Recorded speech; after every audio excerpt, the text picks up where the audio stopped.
We had a few projects to complete before we'd be ready to cross the border and spend the winter in Baja. First on the list was to upgrade our solar system.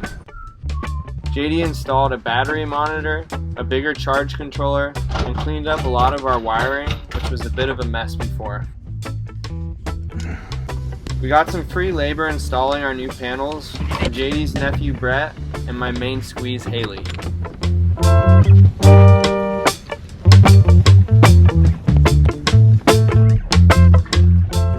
Next, we needed to make sure the water maker worked. It came with the boat, and I'm guessing it's somewhere between 10 and 15 years old. We figured there was a good chance it would need some TLC to get it into working order, but we were pleasantly surprised when it fired right up with no issues. It can make about 1.5 gallons of fresh water an hour, and it doesn't take all that much power to run it. Put a lot more hours on our little 8-horse motor coming down the coast than we had hoped. We were overdue for an oil change. We put Haley on the job. What you doing? Board rack. With our surfboard collection slowly increasing, it was time to come up with a new place to store some of them. We have 10 boards between the two of us, and the new board rack can hold 6 of them. We keep the other 4 on top of the Dodgers. We spent most of the rest of our time in Oceanside, taking friends and family out for cruises and surfing. JD got to spend lots of time with his parents, who lived nearby in Del Mar, and I was happy to get some quality time with my very special friend Haley.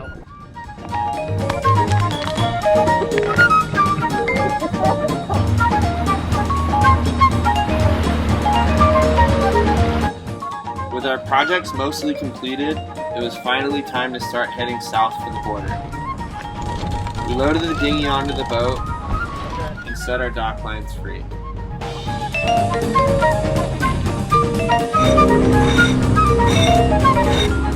We had a pleasant 20-mile sail to Del Mar, where we got to anchor in front of JD's parents' house for the night.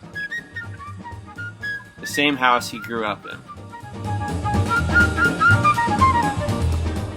JD paddled in to spend one last night with his folks, and in the morning we had another 20 miles to get to San Diego to check out of the country.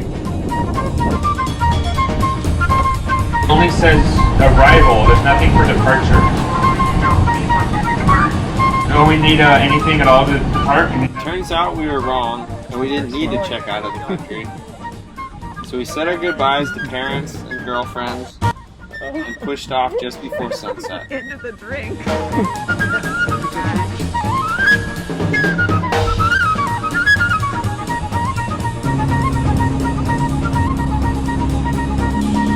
We just crossed the border! We crossed the border on November 22nd around 9 p.m. We motored 60 miles through the night to Ensenada, where we would check into customs. In the morning, we got our legally required flags sorted, paperwork organized, and put on our fanciest attire in an attempt to look a little bit less like degenerates. We got to the dock around 11 a.m. and ended up having to wait over an hour for a doctor to come take our temperature before we were allowed to leave the boat. Okay, so we wait, was it? Sí, espera aquí. Y un momento viene Yajaira de... Hello sir, we are from health department. We need to take your temperature.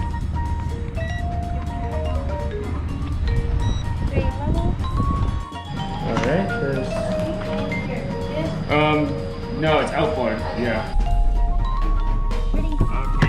Okay, We hired a lady from the marina to take us to the immigration office and walk us through all the steps to get checked in. This process took a couple hours.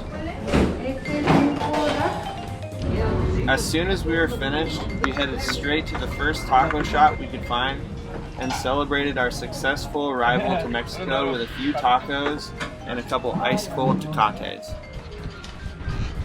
The rest of our to-do list in Ensenada was fairly quick and easy. We needed fishing licenses, a variety of antibiotics in case one of us were to get an infected cut in a remote area, and a general restocking of provisions. Luckily, the market wasn't too far away from the harbor because that bag weighed about 400 pounds and made riding a bike a bit difficult. Weeks worth.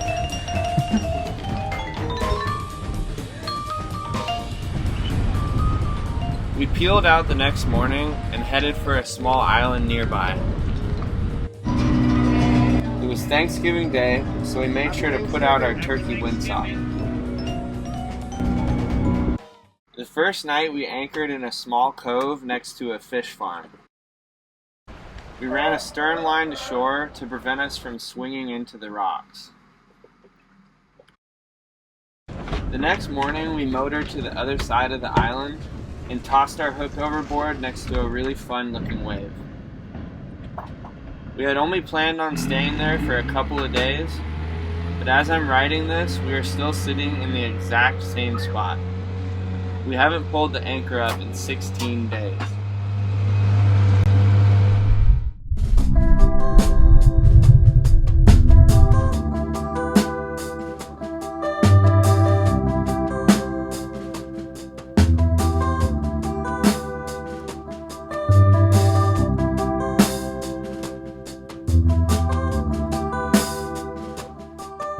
Other boats would show up every now and again for day trips, but the most crowded session we had was only 7 people.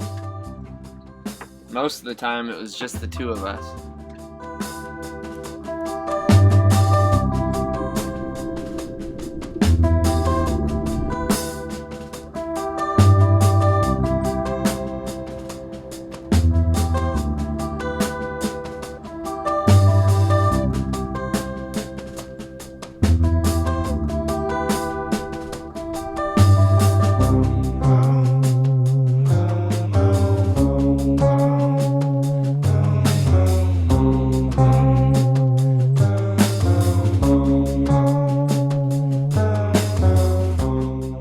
If high-performance surfing is what you're looking for, you might want to change the channel. I wouldn't consider either one of us to be particularly amazing surfers, but we both sure do love to ride waves.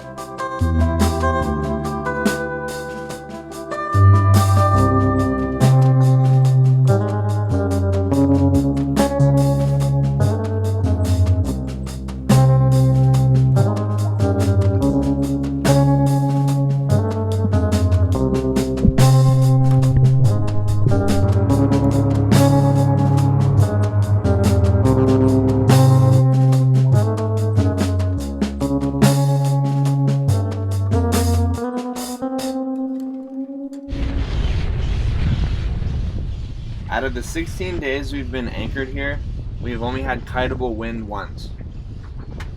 The conditions were superb all day long, and we took full advantage. You could say we shopped until we dropped.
For our next episode, where we continue sailing down the Baja Peninsula, partaking in all sorts of tomfoolery.